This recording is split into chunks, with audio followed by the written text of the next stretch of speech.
నీకు బహుదూరమైన నన్ను చేరదీసిన నా తండ్రివి.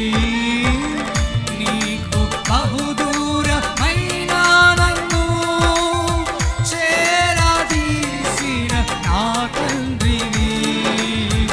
నిత్య సుఖ శాంతియే నాకు నీదు కౌగిలిలో. నిత్య సుఖ శాంతి